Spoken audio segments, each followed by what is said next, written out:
Good morning, guys. Happy Monday, everybody. It is the first day of school. If you have students, sa amin, guys, ay mag-start si Toto ng school today, Monday. Naghintay siya, guys, last week pa. Na-delayed kasi, di ba, may storm tayo, storm Goring. So, now it happened. They're back to school. Okay, guys. So, mag-prepare lang tayo ng gagawin natin next. Tayo ay magluto ng lulutuin na ayun. So maghanap tayo ng mga ingredients, sabay-sabay. So okay guys, nagluluto tayo ng nagluluto tayo ng spaghetti. Very cloudy yung camera. So ayan, clear na kayo. Nagluluto lang tayo ng spaghetti dito sa baba. Kasi yung gas, yung butane namin na gas na sira. So, okay guys, luto na ang natin, spaghetti noodles. Alright, ready. Gawa na lang tayo ng sauce. So, mag-chop lang tayo ng ingredients for the spaghetti. And then, luto na yan.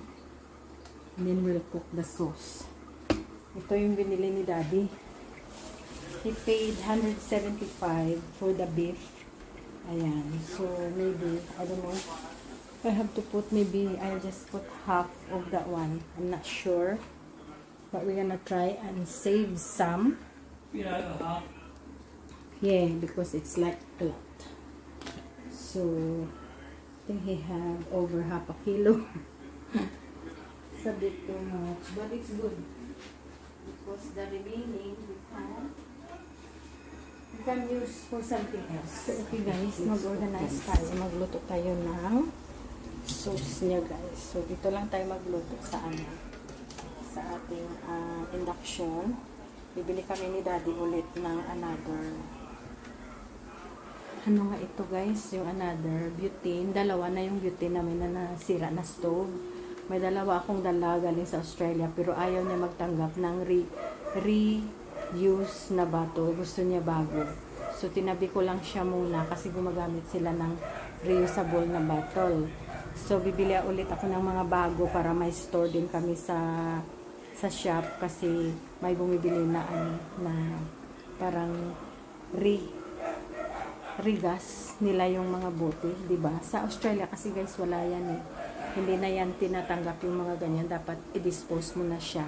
So, dito nire-reuse pa guys nila. So, which is, sabay na lang tayo sa model. But anyway, sira yung dalawa. Ayaw na tumanggap ng gas. Pero, minsan siguro, ano lang. Hindi ko siya itatapo kasi medyo bago pa siya. Mga under 1 year old lang siya.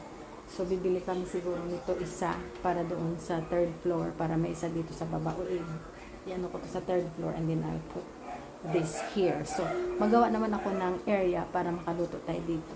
Diba? Okay, gawa tayo ng sauce. Habang may bumili kasi guys doon sa shop, so nag-stop muna ako, bumili siya. More than 200 pesos yung binili niya.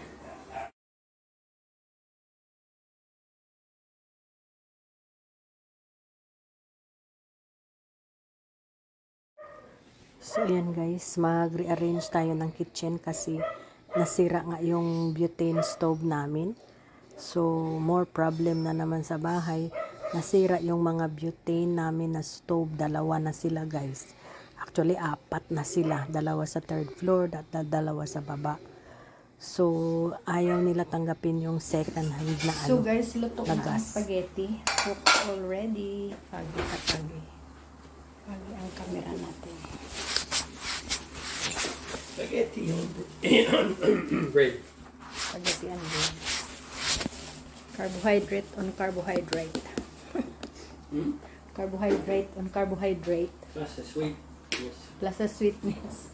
Ito guys, sweet chili. Tada! Ayan. Daddy, you have to try the spaghetti if it's good, huh? I always try.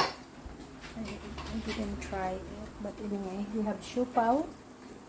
We have rambutan, guys. Ayan. We haven't finished it. Because it was like sort of a lot. And we also have what What's my food? This one here. Ay, booking mo. Sorry. I got this. We bought this the other day. Ibos. And then I have a remaining vegetables. A little bit that. The spaghetti is there. That is just put in the butter. He likes his sweet chili sauce. And also we have lanzones. Ayan. And come this way. We have marang. Okay guys. And we have mangosteen. We got a few mangosteen hanging there. So I will just eat a couple. Fruits is the one that readily available in Philippines, the tropical fruits. So we try to Mix it up. to eat that because it's plenty here. So the apples we have to buy as well, but Literally cheap. they're like 10 pesos, the little one, or 15 pesos. The big So one. dad likes to eat apples. He likes to eat it once a day at least. Dad, no? And also we got all these sort of fruits that we can munch on. So Philippines is very good with munchies of fruits, guys. Really, really good. So guys, kain tayo na spaghetti. Ayan, lunch. Ayan. So mag-lunch muna kami ni Daddy and then magpapahinga lang habang nagbabantay ng store.